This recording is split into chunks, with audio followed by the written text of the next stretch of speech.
Um, I worked in a Swiss watch shop where they used to retail Swiss watches, jewelry, exotic tableware. I've worked in an NGO sector. I've worked in an interior decorating company, a fashion company. I've worked in aviation, consulting, newsletter, and then magazine editing. So it cuts across. Now, throughout these experiences, I found myself unconsciously just observing the employers that I was working with, unconsciously, okay?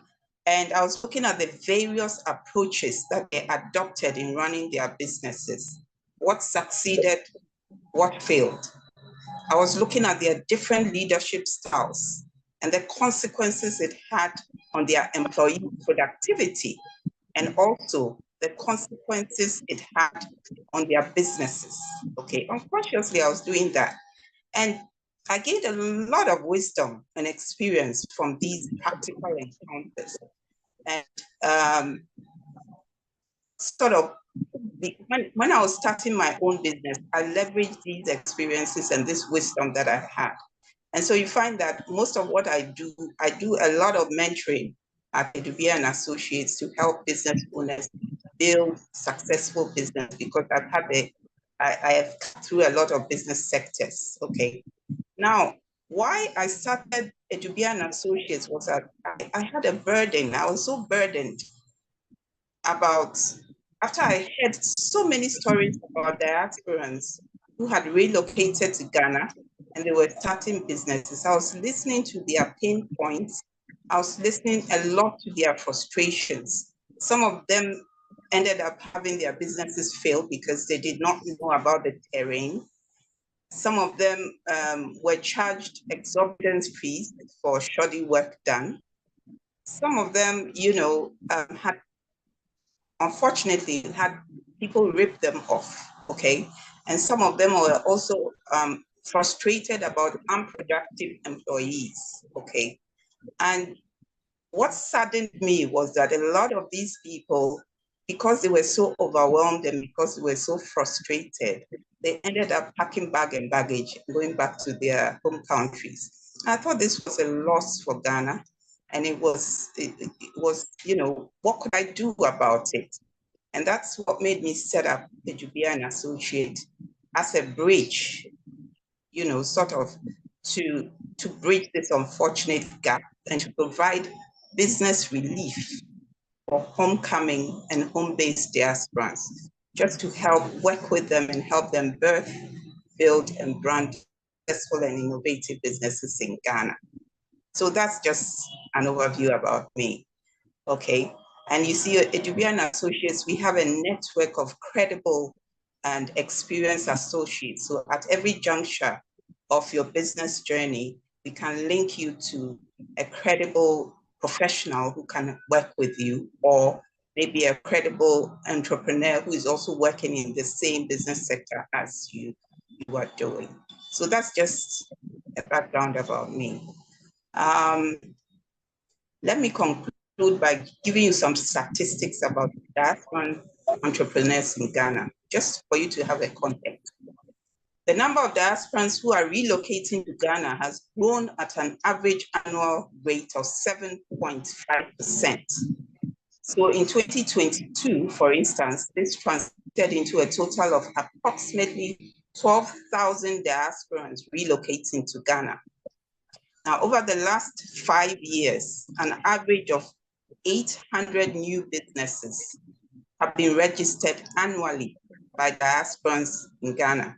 So this means there's been a cumulative total of 4,000 registered diasporan businesses in Ghana in the last 5 years, and that's a lot, okay? This also means that collectively, these businesses are employing approximately 15,000 Ghanaian youth, and they are contributing to job creation and economic development. So far, the statistics we have indicate that the top 3 industries preferred by diasporans in Ghana currently are agriculture and agribusiness, that's 32%, and technology and innovation, that is 25%, And then hospitality and tourism, that is 17%. So that's just to give you a context, a background that if you have taken a decision to relocate to Ghana to do business, there are some diasporans who have preceded you. These are the statistics, and you made a very good decision if you want to come to Ghana to start your business. Okay, so having said that, I'm going to zoom right into two topics I want to discuss with you. The first one, we're going to talk about, the topic we are discussing is, how do you do business in Ghana the right way? I'm going to talk about two important ways to do business. I'll touch on first, proper research and understanding of the markets. Then we'll talk about business registration and tax compliance, okay? All right, let's just zoom in. Proper research and understanding of the market is very, very important for diasporans to do proper research, to understand the market before they open up for business. Unfortunately, what we have observed over the years is that many diasporans don't do proper research before they start their business. What they do is what I call superficial research. And by that, I mean that they normally would want to get a lot of their business information from family, from friends, from acquaintances who live in Ghana. It's almost as if they feel that the fact that you live in Ghana, you know all the facts, but that's not correct, okay? And you find that a lot of the questions that the aspirants ask is that, what kind of business is booming in Ghana? Then based on the responses they get, they make permanent decisions that may not always work in the way that they assume, okay? Now, I know that your family and your friends may have your good interest at heart, but since they are not experts and they may not have practical experience working in the business sector that you are referring to, their responses are often opinions, their assumptions, and their observations. And sometimes it's subjective. A lot of the time it's incorrect. And sometimes it's based on total ignorance of the business sector that you are getting into. So it's not advisable to do superficial research as part of your business preparation. What we advise you to do is proper research. And I'm going to get into what proper research means very soon. So I started by saying that I was going to talk about doing proper research and understanding the market. So what do I mean by understanding the market? Two things. You can understand the market when you understand the dynamics of the business sector that your business belongs to. So for instance, when I say business sector, I mean, maybe you're doing a restaurant, or you're going to real estate, or you're going into hotel or fashion. If you're doing a restaurant, for instance, all the other restaurants are all within a business sector. So you have to understand the dynamics of the business sector that your business is going to be in. You have to understand that. That is understanding the market. That's the first thing. Another thing about understanding the market means that you have to be able to identify your target clients and then gain an in-depth understanding of their demographics and their needs so that your marketing is very successful, okay? So that's what it means by understanding the market. First of all, you're understanding your business sector and where your business sector belongs to, and then you're understanding your targets and understanding them so well that you know their demographics and their needs. So how do you do proper research to gain market understanding of your business sector and your target clients? Now, you're going to adopt two approaches. The first one is you do proper research. The proper research is the one the first one is the one you do yourself, okay? Sometimes when we say research, people think it's all so complicated. There are two types of research. The first one is the proper research you do yourself, okay? So I'm going to give you an assignment. This is the proper research you do yourself. The next time you come to Ghana on a visit, okay, identify about 5 or 6 or more businesses in your business sector So like you're doing a hotel, identify 4, 5, 6 hotels. If it's in Accra, okay? Take a visit to these hotels. Observe, interact with the owners, okay? Note down similarities. All these 6 hotels, these are the things they do. This is your procedure, is similar. Note down the best practices. These are some of the things that everybody does that is positive. Note down all these 6 or 7 places I went to. What are the gaps? What are some of the things that you're not seeing that you in your own hotel that you are going to start? What could you do that will be different, that will give you a competitive advantage? So you're observing and you're noting all these things down. That is proper research you are doing yourself. So that later on, when you are carving your business concept, you bring all these things in. That's proper research you do yourself. Another proper research you do yourself is attending business mentoring sessions like this. You know, we're gaining a lot of exposure about doing business in Ghana. And so this is another way of doing proper research. It could be free, as this is, or it could be fee-based. Whichever way it is, try and find more of these webinars that you attend, that you gain a lot of exposure from experts about the business terrain in Ghana. So this is proper research you do yourself. Another type of research that you should invest in is proper research that you do, that you hire an experienced business consultant to do for you. Now, it's not everything that you do, all the observations that you get in the 6 or 7 places that you go, that is all you need for you to conceive your business idea. So you get experienced business consultants who will give you accurate information. They'll give you real-time trends. They'll give you facts and business realities on the ground. So for these business consultants, it's either probably they're doing a market research for you, or customer segment profiling for you, or a feasibility study, or they're trying to determine the critical success factors in the business terrain that you're going to.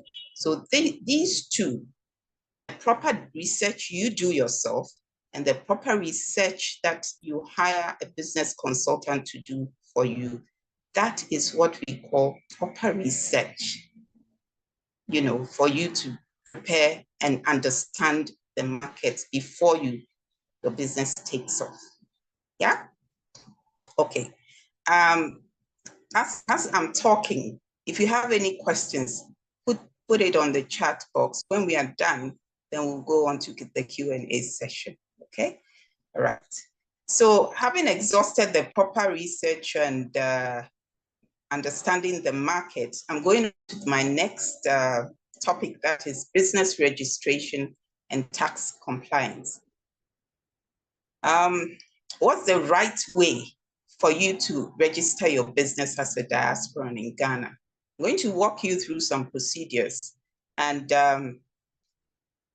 so that you can understand it before you register your business. Now, as a diasporan, before you register your business, the first thing you do is that you have to check if your business is among the permitted businesses for non-citizens. That's if you are not a Ghanaian, because we have a GIPC Act, Section 27, that has specific businesses that are reserved for just Ghanaian citizens. So you need to check to see whether your business is not in there. So I'll give you some examples of these businesses that are reserved for only Ghanaian citizens. So you have one, you have a beauty salon or a barber's shop, okay? Then 2, you have retail of finished pharmaceutical products. 3, you have petty trading. Then 4, you have production, retail, and supply of sachet water. Then 5, you have production of exercise books and other basic stationery. Then 6, you have the operation of taxi or car hire services in an enterprise that has a fleet of less than 25 vehicles. Then the final one is pool betting. business and lotteries, except football pool betting. So this is an idea of some of the businesses that are reserved for Ghanaian citizens. So once you clear that, and the next thing to do is to decide on the structure of your business. What kind of structure do you want to register your business? And then learn about its requirements. So there are 4 different structures. You can either register as a sole proprietor, okay? The second one is incorporated partnership. Then the third one is incorporated company, okay? That's the limited liability company. Then the final one is as an external company. That's when a business that is registered and it operates outside the country where it conducts business. That's the external company. So you need to decide which one are you going to register your business in before you register your business. So once you clear these first 2, then you go to the Registrar General's department in Accra. That's where normally the businesses are registered. So you register your business there under any of the 4 structures that you choose, and they'll give you all the relevant certificates of incorporation that makes your business legitimate. Okay. After doing this, you also have to register with the Tax and Pension Authority because you have to pay taxes. Okay. So the tax authority is called the Ghana Revenue Authority. So you register with that. And then you also have to register for SNIT. All your employees will have to be paid SNIT. That's a Social Security and National Investment Trust. So you register with that. Then, depending on the district that your business is located and or the municipal assembly, you need to apply for a business operating permit that allows you to do business in that location. Then, of course, if you are not a Ghanaian, then you have to apply for a work and residency permit at the immigration office. Now, depending on the business sector that you are in, there are also regulators in every business sector, and they require some additional licensing depending on the business sector that you're in. So for instance, if your business is in the banking and financial services sector, then your regulator will be the Bank of Ghana. There are certain licensing requirements that you have to, they require from you. So you have to comply with that. Now, if your business is in insurance, then your regulator is the National Insurance Commission. If it's in the telecommunications, then your regulator is the National Communications Authority. If it's hospitality, it's Ghana Tourism Authority. If it's petroleum, it's Petroleum Commission. If it's in mining, it's Minerals Commission, etc., etc. Now, in addition to registering with the Registrar General's Department, there are some diasporans who want to register with the Ghana Investment Promotion Center. And there are some criteria that makes you eligible to register with GIPC and a whole lot of benefits that you get. So you have to see whether you are suitable and you qualify for that criteria before you take the decision to register with GIPC. So let me run you through some of the eligible criteria. There are a lot, but I just want to give you an idea. So if you're registering as a fully owned foreign company, the law requires a minimum foreign equity of 500,000 US dollars, either in cash, in goods, or a combination of cash and goods, okay? If you're registering with a Ghanaian partner, the law requires a minimum foreign equity of $200,000 in cash, in goods, or in a combination of cash and goods. And of course, one of the criteria is that your business has to be registered with the Registrar General's department. So this is just a few of the eligibility criteria. There are lots, but you need to just find out and then just comply. And some of the benefits of registering with GIPC, you get automatic expatriate quotas. So there's an indefinite work permit slot given as an investment incentive. That's one. Two, you get a guarantee of free transferability of your capital, your profits, your dividends, and personal remittances to your country of origin or any foreign currency country. Then you have access to funding. You have incentives, including tax exemptions and reductions, and a whole lot of other, benefits that you get. So yeah, so that is, in a nutshell, that is what you do, how you do your registration in the right way if you want to register your business in Ghana.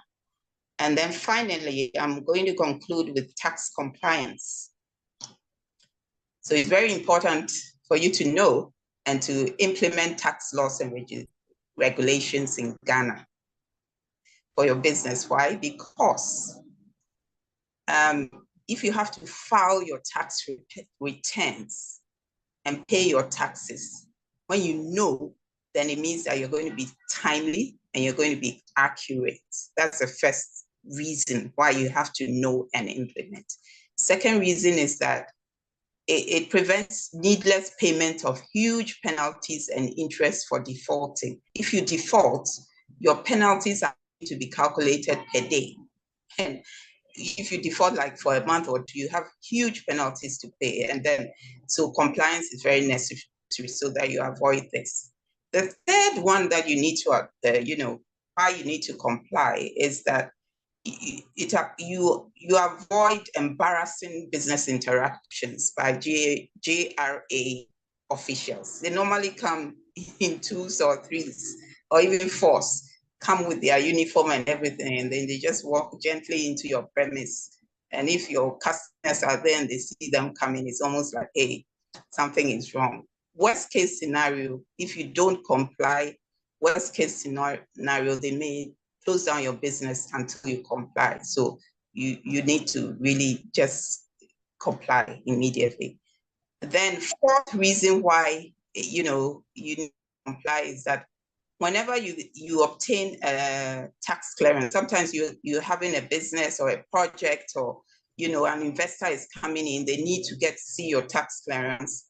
If you have complied with your taxes, then it means that GRA can facilitate that. And finally, of course, it enhances your corporate image to your customers, to your suppliers, your investors, and to other stakeholders. So to ensure that you comply, some of these are getting into very specialized areas. So to ensure that you comply, we advise that you hire a credible and experienced accountant who normally knows a lot about everything about Ghana's tax laws and regulations to handle your business taxes. And by doing that, you will also be learning from them, okay? Just to walk you through just a few taxes that we have in Ghana. We have a lot of them, but if you are registering as a sole proprietor or a partnership, you're going to pay personal income tax. If you are registering as a limited liability company, you pay corporate income tax. With a corporate tax, normally it's set as at 25%, but depending on the industry that you are in, it's either a bit higher or much lower. So if you are in the mining and upstream petroleum company, it's 35%, okay? If you're in the hotel industry, it's 22%. If you're in non-traditional exports, it's way low, it's 8%. And if you are in the banking sector, if you're a bank that is lending to agriculture or leasing sectors, it's 20%. So it varies depending on the industry that you're in. Then VAT, all businesses pay VAT except for businesses that have been exempted by our VAT Act 870. Withholding tax, all businesses pay for that. Payee, PAYE, all businesses pay that for their employees as pay as you earn. And then so many other, taxes, personal tax, vehicle income tax, and so many other taxes, just to give you an idea of the taxes. Yeah, so in conclusion, I think I have discussed the right way of doing business in Ghana as regards proper research and understanding the market, and then business registration and tax compliance. So I'm done. I'm handing over to Nanette. Nanette? Nanette. Yeah, thank you. That was really, really helpful, very interesting. So as we can see, there's a lot that people need to know about doing business in Ghana. Sometimes people do think, oh, it's Africa, I'll just go there and just, do what I want to do, open up a shop. But we can see that there are certain types of businesses that you can and can't do, and certain things you need to know. So thank you very much. That was really helpful. I can see there are a few questions, but I'm going to pass to Nanette first to finish her presentation, and then we'll come to the questions. And I just want to say hello to Kanil as well, who's also on the call with us. He lives in Asebu as well, so it's really nice to see him here. So Nanette, over to you. Thank you. All right. Again, congratulations, Rachel. I already know you're amazing. I'm glad you got awarded for it. So great work, great work, great work. So I'm Nanette Atuahene, and I'll give you a little background on me. I was born in the United States, born in Brooklyn, raised in Southern California, and both of my parents are from Ghana. So Kwame Nkrumah, the first president of Ghana, had an initiative to send the youth abroad so they could learn, gain resources, connections, and bring that information back to Ghana. So that's, my father attended Kwame Nkrumah Ideological Institute and was sent abroad. So that's how we ended up in Brooklyn, New York. And so then, as I was growing up, my parents actually did not expose me to Ghana as I was growing up. They actually just wanted me to be the American child. Unfortunately, my mother passed early at the age of 50. And one of the last requests she had was that her body be transported to Ghana. And so that was my first experience with Ghana at the age of 19. And I came as an exchange student. So from that time, the two things I can tell you, being born and raised in the United States, is that I have a different lens than a Ghanaian would have just because I was born and raised in the States. So that's what I brought to Ghana as an exchange student. So once I had that first experience, I met my family in Ghana. I would go and come every few years just to make sure I stayed connected, make sure my children, as I started having children, make sure my children were connected to Ghana, et cetera. And it was leisure. I was going for leisurely purposes. Until 2017. 2017, there was this social media trend of the Chinese takeover of Africa. And that was the topic, the hot topic, the Chinese takeover of Africa. So a friend of mine who's like me, she was born and raised in the States. Both of her parents are from Nigeria. We were talking about our last trips, hers to Nigeria, mine to Ghana. And we were talking about all the opportunities on the continent. So when I got off the phone with her, I said to myself, Nanette, shame on you. Chinese are going to Ghana and you're not going to Ghana. So from that point, 2017, I made a commitment to go to Ghana 3 months out of the year on purpose, not just for leisurely fun and vacation, but on purpose to see what I could contribute with my skills.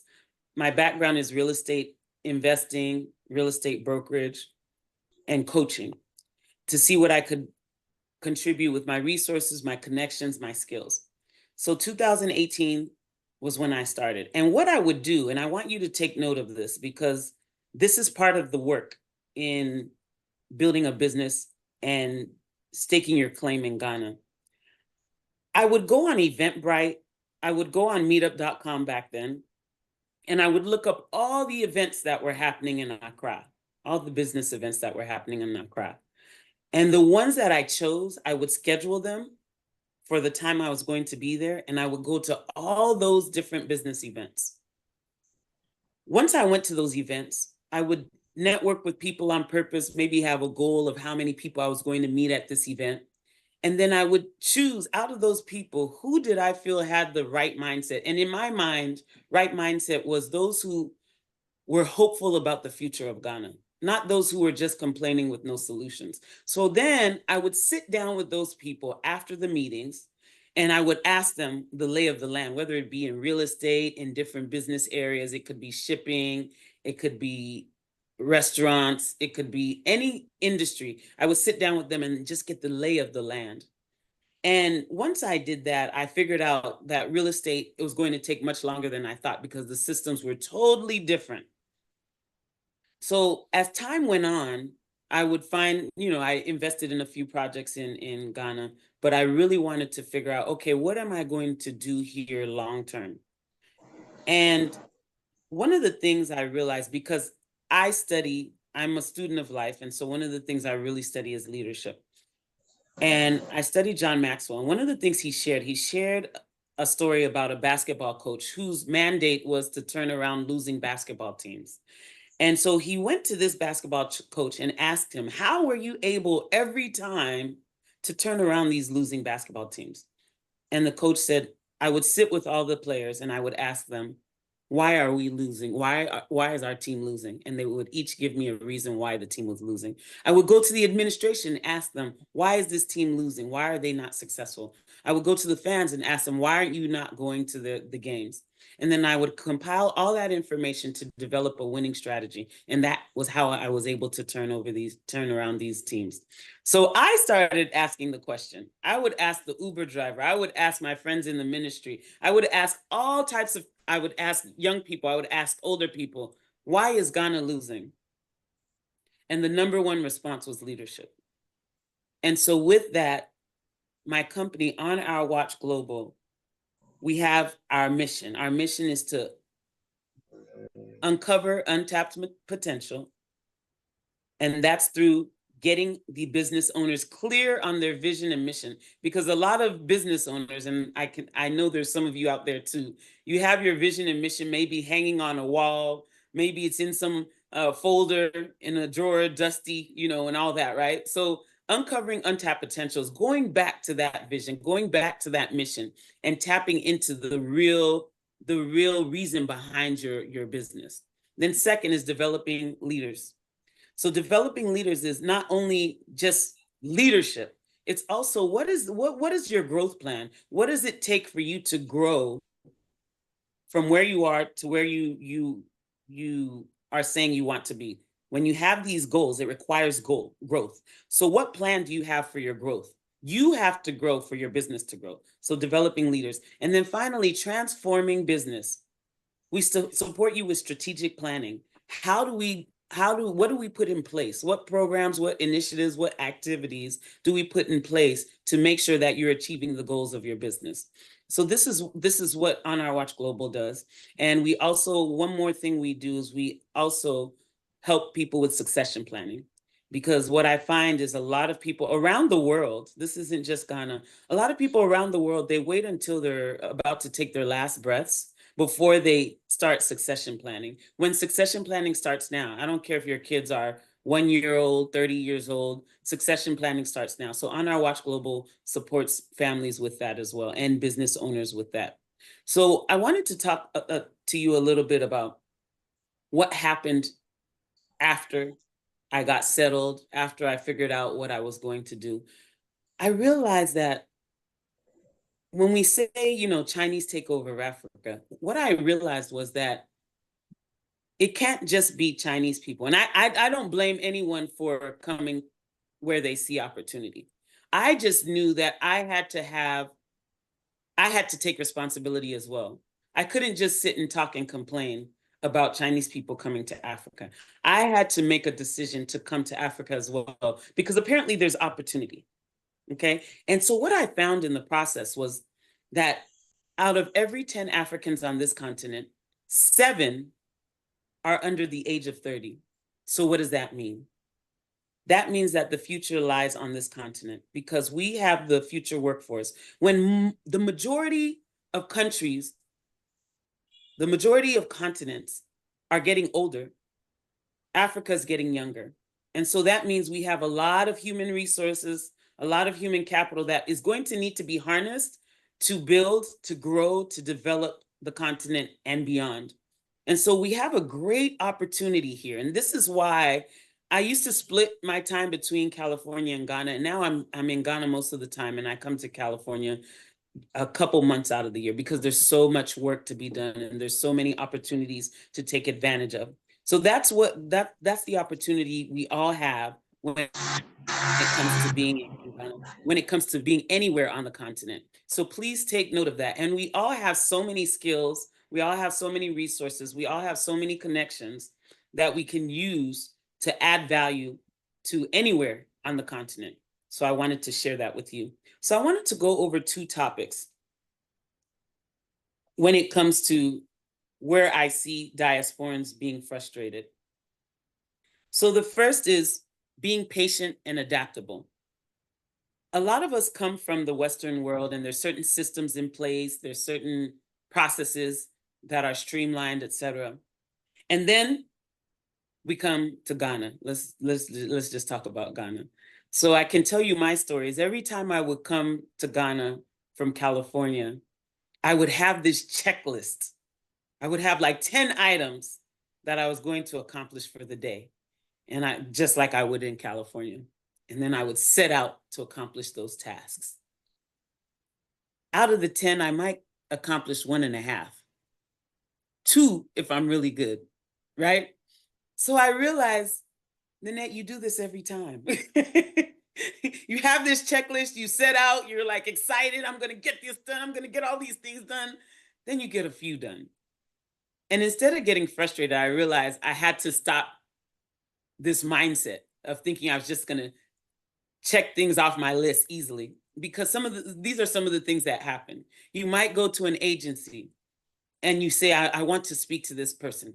Say, oh, they are not available. Okay, so when will they be available? Oh, I don't know. And you're stuck. And I'm sharing this with you because doing business in Ghana is going to require growth of you. Because at the end of the day, we can't control those things outside of our control, but we can control how we respond. So I had to get clear about, okay, Nanette, you're not going to accomplish 10 things in a day like you do in California. Slow down. Make up your mind that, okay, I may not get 10, but I'm not going to get frustrated just because I don't get the 10. I may not even get 5. Like I said, 1.5, 2 is good. This is on a good day. So you have to know that being patient and being adaptable is a big deal in Ghana. And what I actually love about Ghana, because I'm always about growth, I'm very growth oriented. One thing I love about Ghana is it's improved not only my patience, my adaptability, and my communication skills. So when it comes to communication, for me, being from America, the English I speak is different from the English a Ghanaian speaks. So first of all, I have to slow down. Second of all, I have to make sure I'm enunciating my words well, right? So that they can hear the T's, the R's, etc. And then third, I have to make sure, and this is about being patient and adaptable, I have to make sure the person, excuse me, the person on the other side of my communication understands what I'm saying. So after I make the communication, and I'm telling you this from experience, and I've seen so many diasporans get frustrated, get ready to fight people, get, exasperated. Make sure that when you're communicating, whether it's as a boss, whether it's for services that you're getting, flyer, whether it's somebody on the street, a taxi driver, an Uber driver, very important that once you communicate what you want, you ask for that communication to be returned to you. Ask, okay, what did you hear me saying? Once you do that, you'll see if that person understood you. Because a lot of times you'll say, this is my request. And 50% of the time, the Ghanaian on the other side will not understand anything you're saying, but they'll say, yes, I understand. Did you hear me? They won't understand anything you're saying, but they'll say, yes, I understand. So I've told you, so you have no reason to say, get frustrated when this happens. So because of personal experience, I know it's not on them, it's on me. So I learned to communicate very effectively. I learned to make sure that when I communicate with someone, I over communicate. They may get frustrated, but whatever, because I want to make sure both of us are on the same page.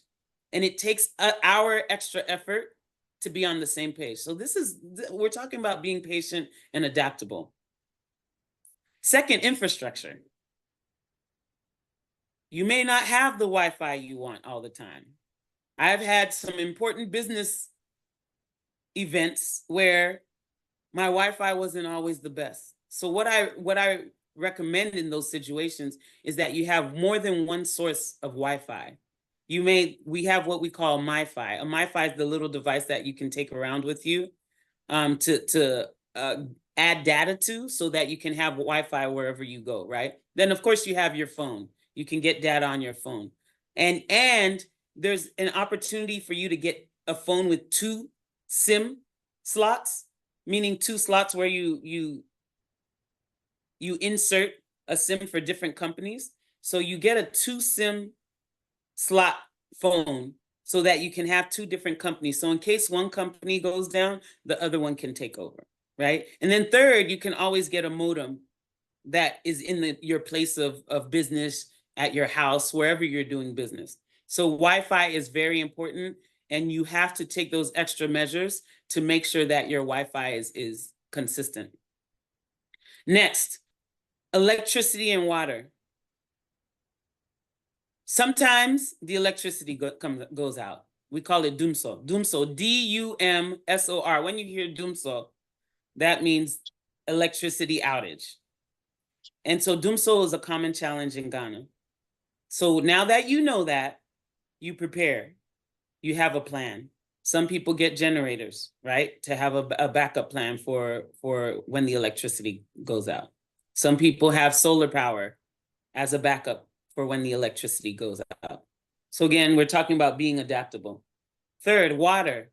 Sometimes water is not available all the time. And so you always have to have a backup plan for your business in these cases.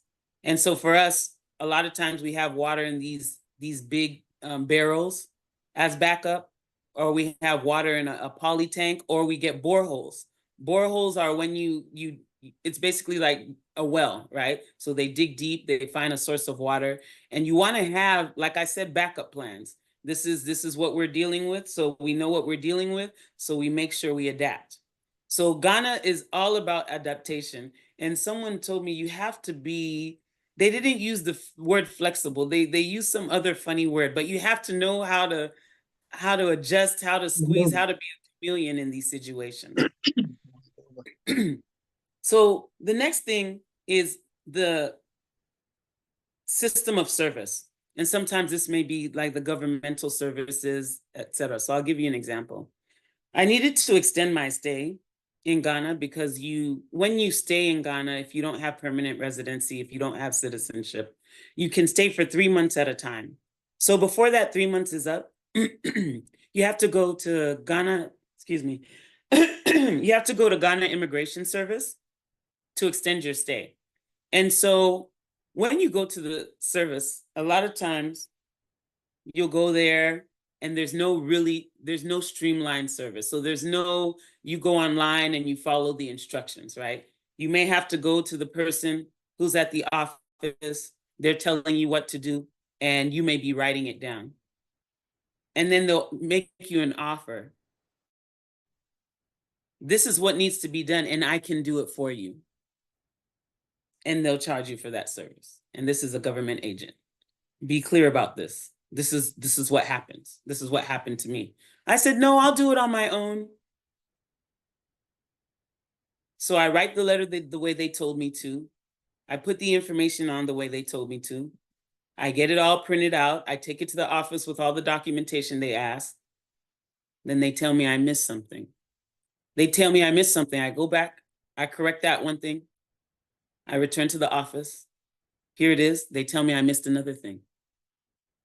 In my mind, They should have told me all of this from the beginning, so I didn't have to go back and forth. I had to go back and forth about 6 times.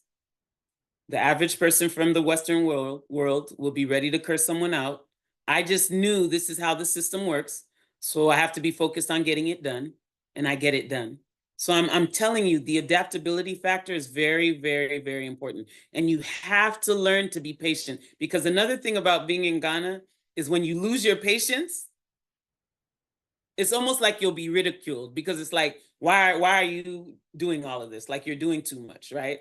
And you lose your patience even more. So be careful, because when you lose your patience in Ghana, sometimes people will laugh at you and you're upset, and you'll be ready to escalate the matter in your own mind. But you just have to learn to be patient. That's just the culture. In what I just said and the example I just gave, I learned a long time ago that my job is to stay patient and to be focused on getting a result. So when someone throws me a loop, for instance, I traveled to Togo. And when I traveled to Togo, the Togolese border patrol, they stamped the right parts of my passport. The Ghana Immigration Service, who was right across the way from the Togolese service, didn't stamp my passport when I was entering Ghana. So when I went to extend my stay as well, they said, "Oh, it looks like you've never entered Ghana." So I'm thinking in my head, okay, so what now? I said, I went to Ghana Immigration Service. They didn't stamp my passport. They said, well, they said, you'll have to go back to Togo. They told me I would have to go back to Togo to get my passport stamped. I said, I'm not doing that. So what next? The average person would start screaming and saying, I didn't make the mistake. They made the mistake, right? I said, no, I'm not going back to Togo. So what's next?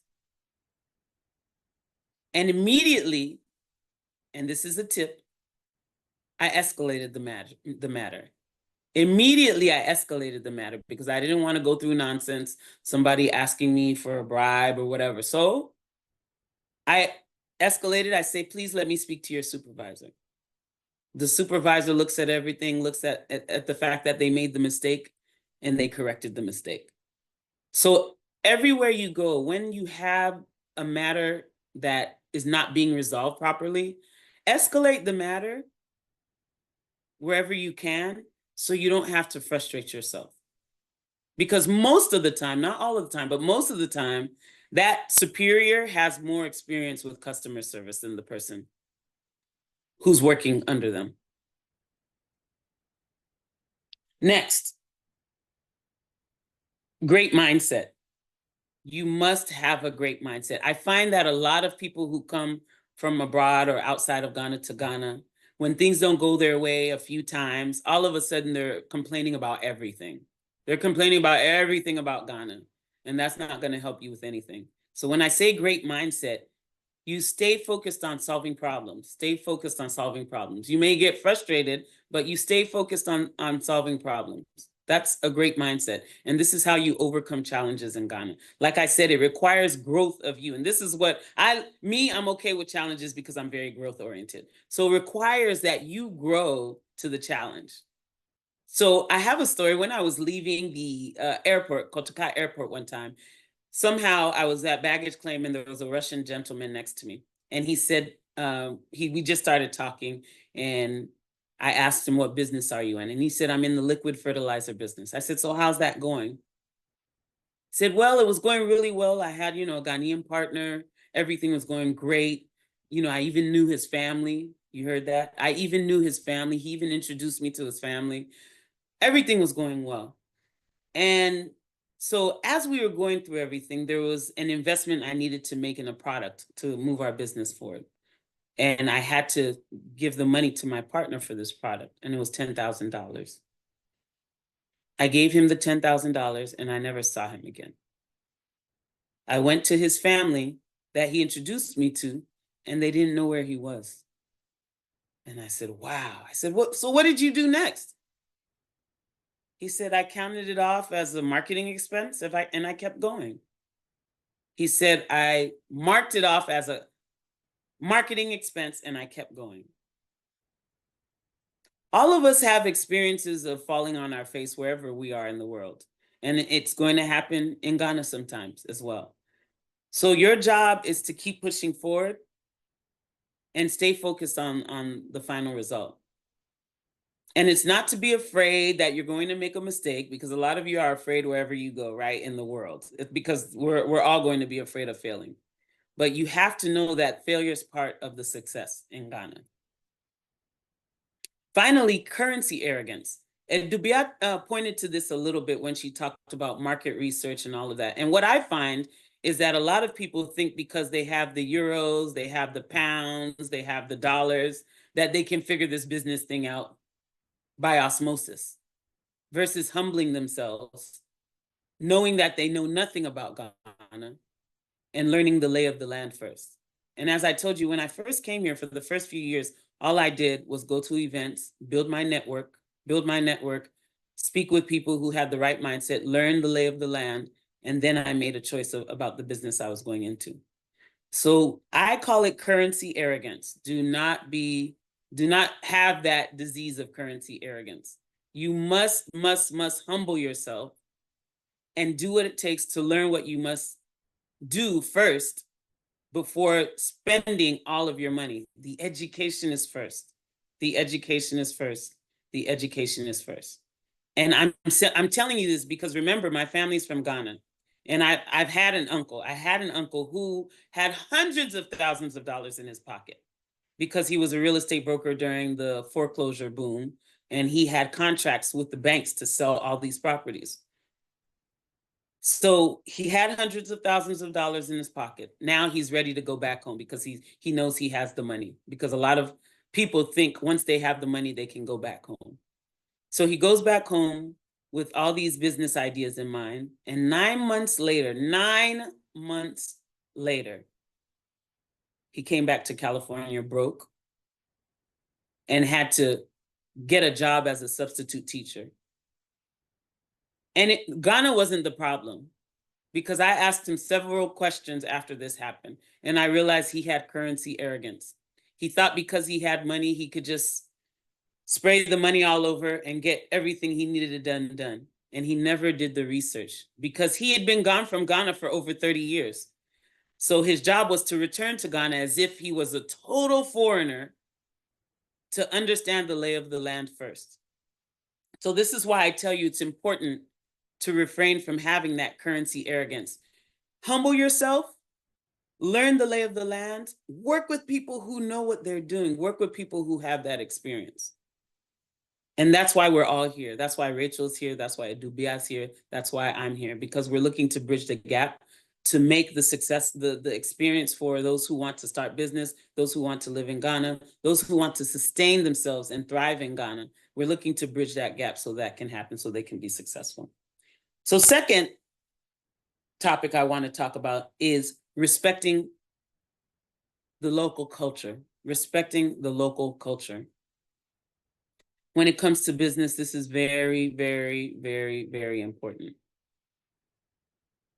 I have an African-American elder in the community that I live in Cape Coast, and he said, Nanette, if you're not empowering people, you're exploiting people.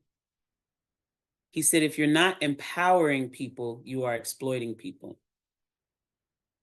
So whenever you're working with someone in Ghana, and this is my practice, this may be something you want to consider. I make sure I don't just have a relationship where they're just doing something for me. I'm always getting to know the person, getting to know what their vision for their life is. It doesn't take a lot of time. I ask, where do you see yourself in the next few years?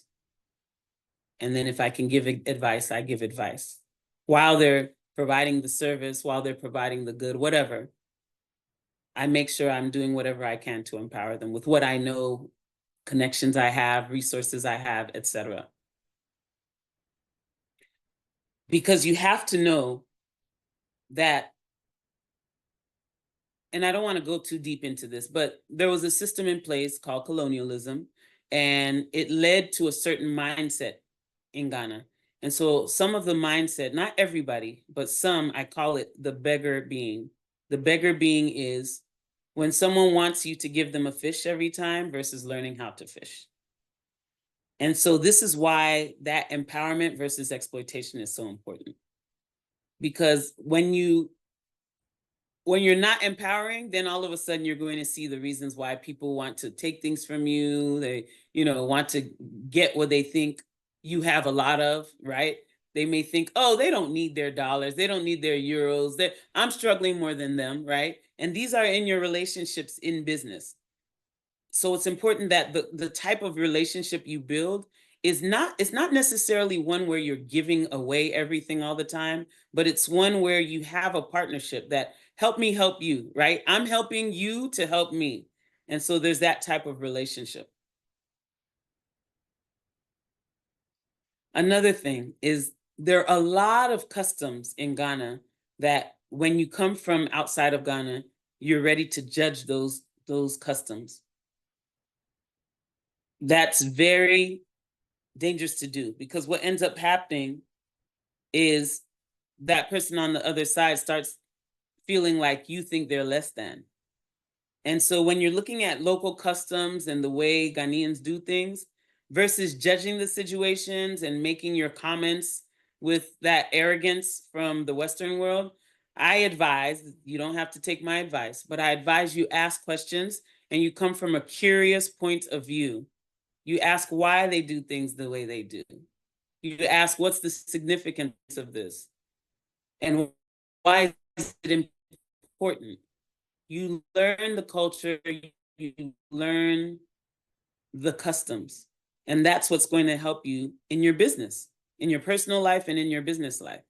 A frustration that I see a lot of diasporans have is that they feel like everything from the Western world needs to be transplanted and brought to Ghana. And that's not how it works, because before you came, there were the traditions and customs and the way Ghanaians do things. And after you leave, they're going to be the traditions, the customs, and the way Ghanaians do things. So your job is to learn the traditions, the customs, the way Ghanaians do things, and figure out, how do I navigate to make my business successful within that environment? Now, some of the things are basic concepts, and you may just take the role of holding people accountable.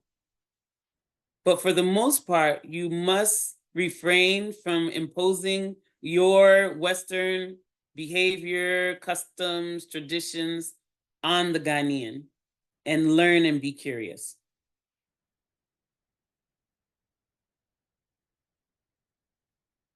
So the final thing is, when we're coming back to Ghana, we're not coming to be saviors. Nobody needs saving. We're coming to collaborate. We're coming in some cases to partner.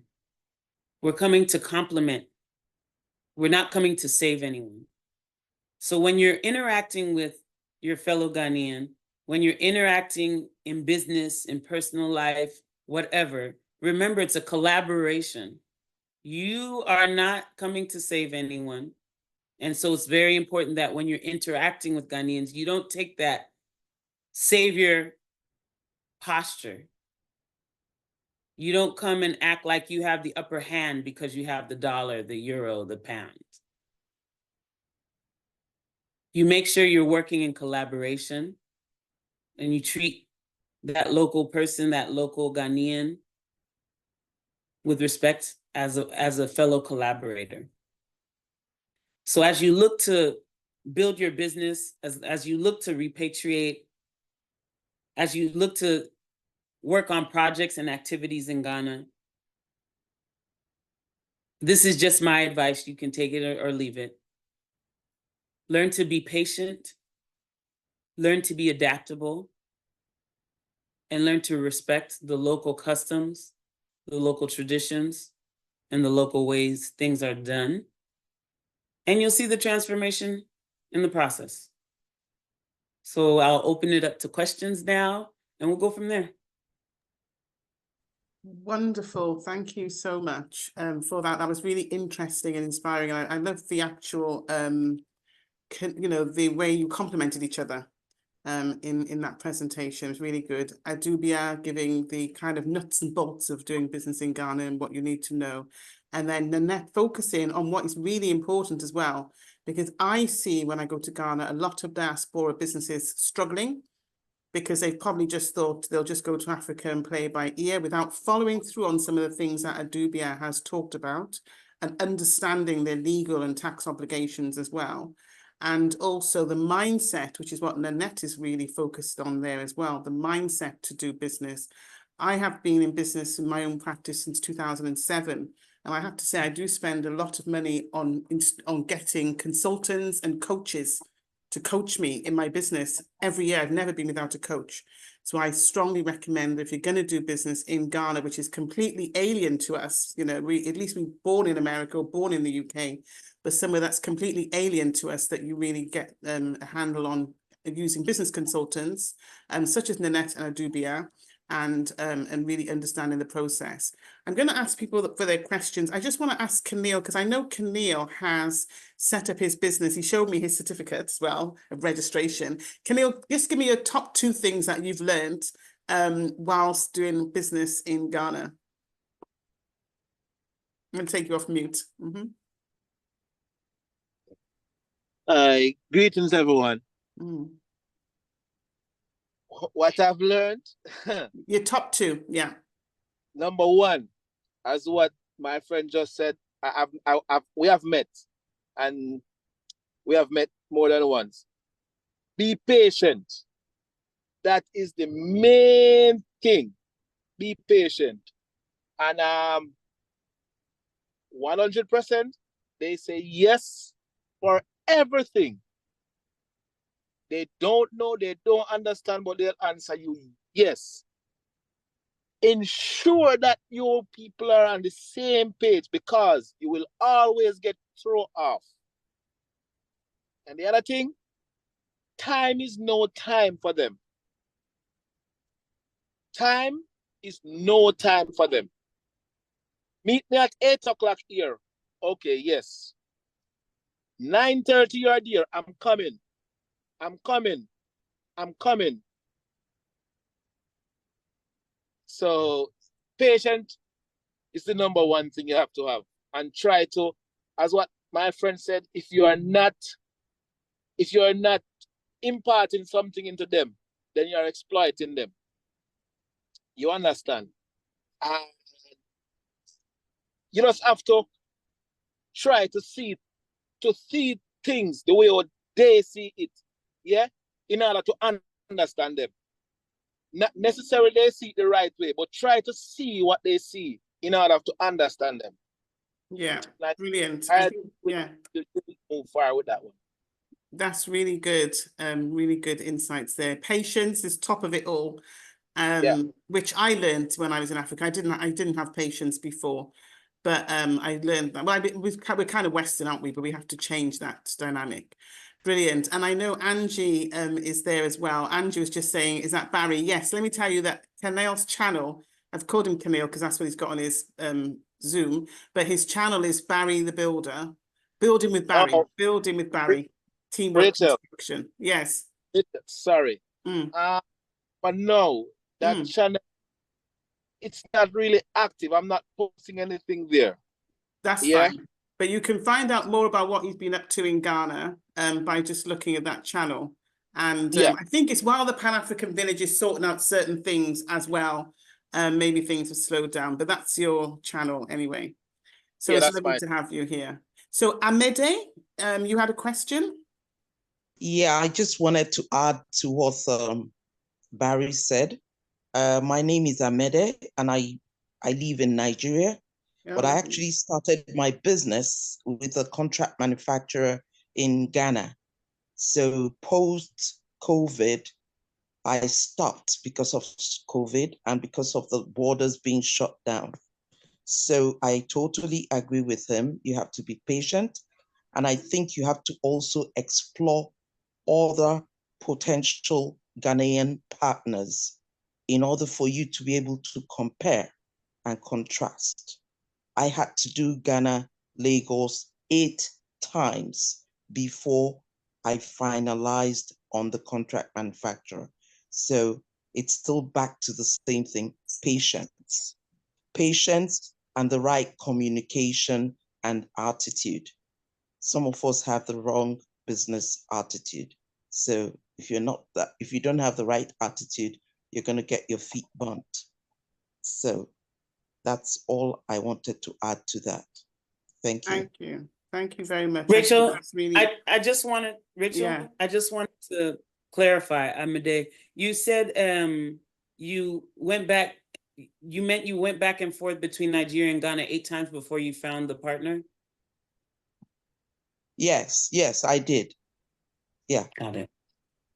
Yeah. Yeah, because you have to get it right from the onset, and that was in 2014.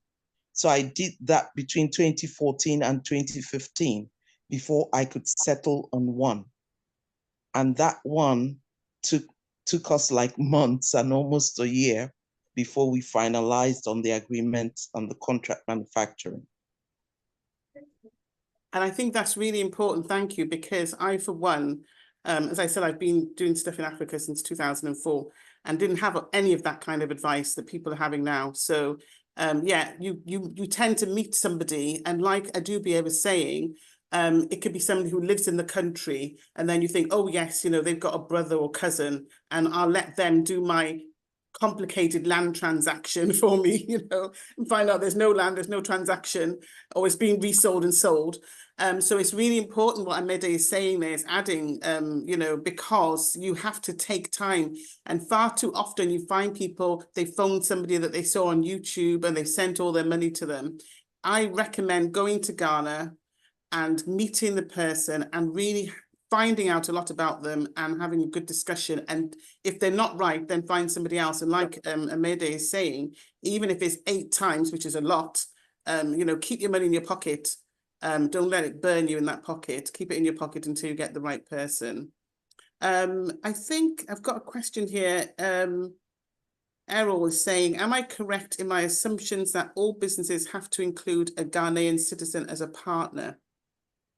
Abubea, can you approach that? I think you may have answered it along the way. That it You're helps. on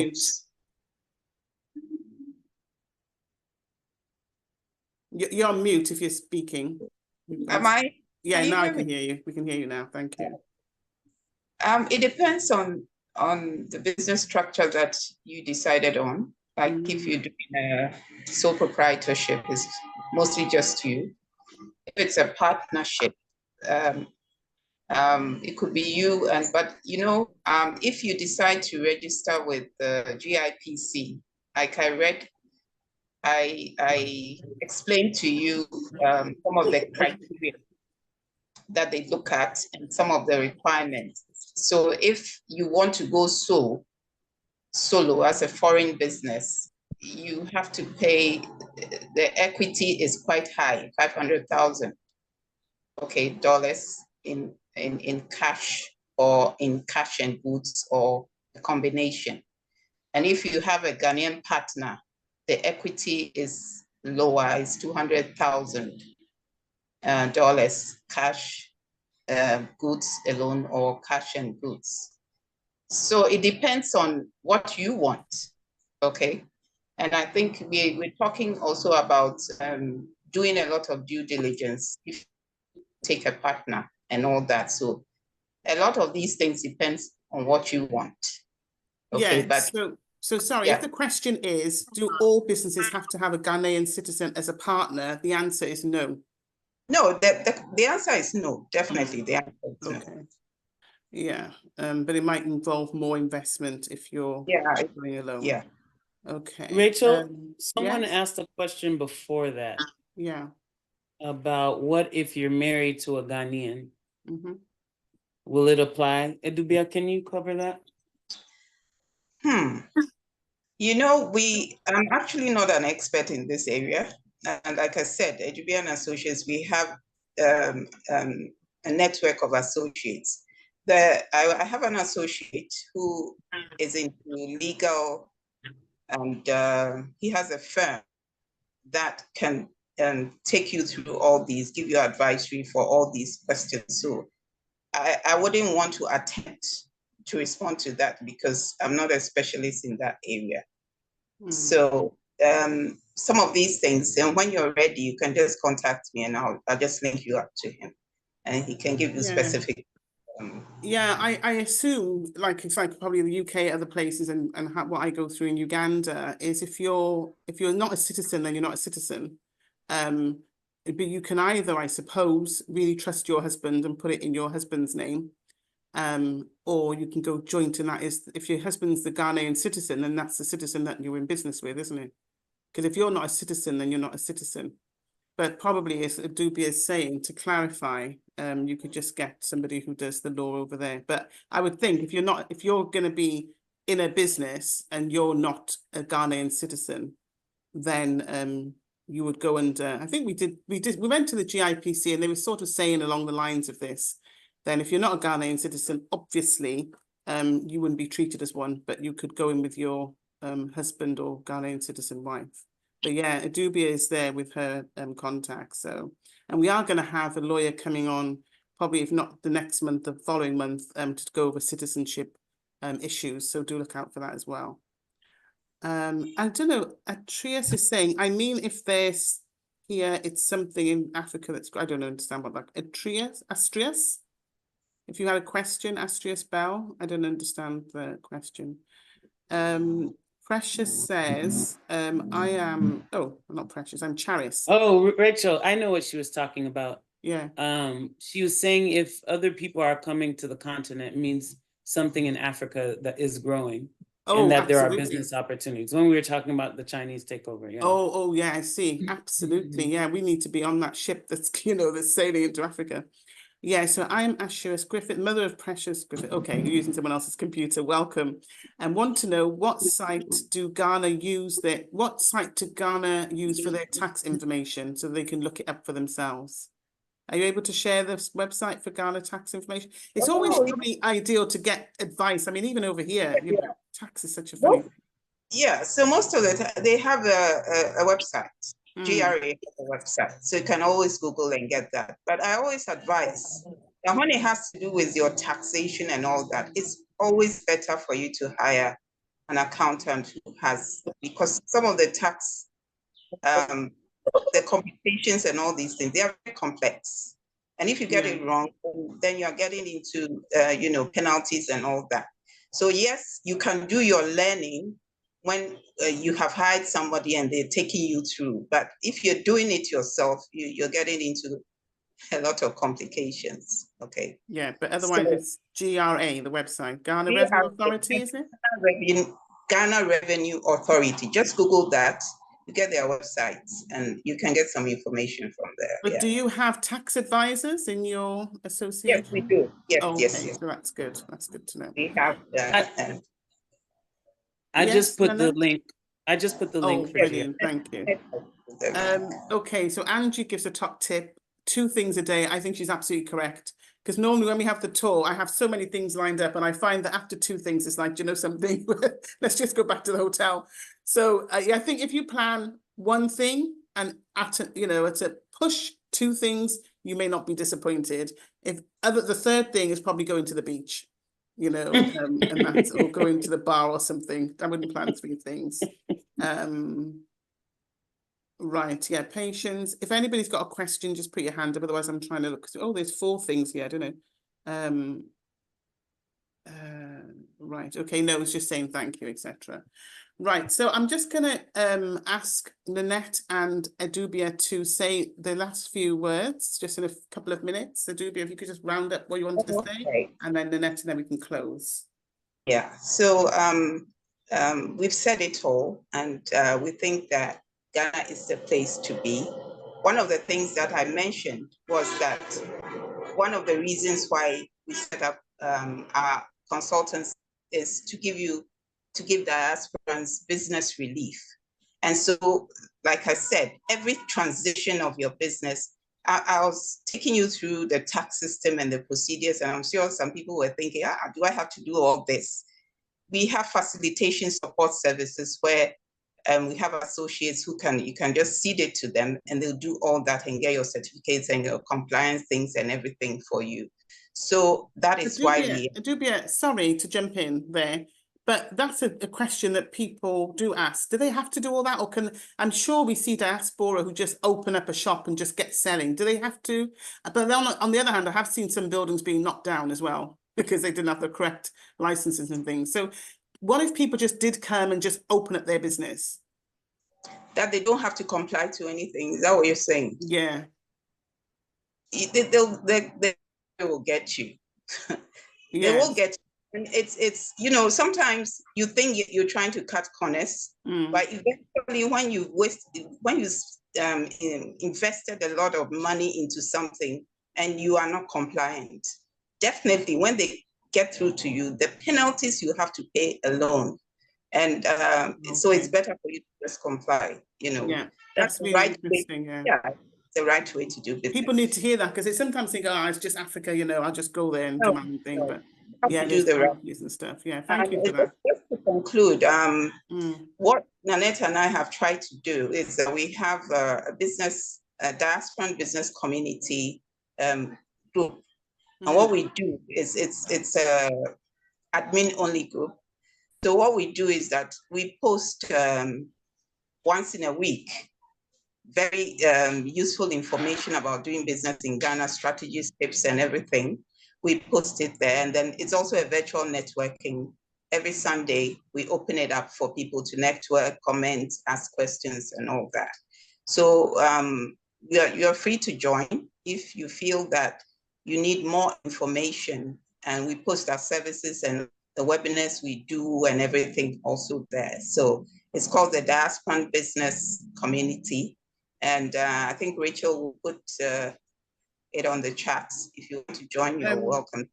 Yeah, I've put in your phone numbers. So how do you want them to? Okay, you can just send me a message on my phone. Yeah, then you can send them the link. Yeah. Because I've got it on my phone and on the, So basically, Nanette and Abubea's details are in the chat. You just might have to scroll up on, and they may re-enter them in the chat by all means. And then you can contact them and join that WhatsApp group. I think that'll be really, really helpful to do. Yeah. So Nanette, do you want to just give us some parting words?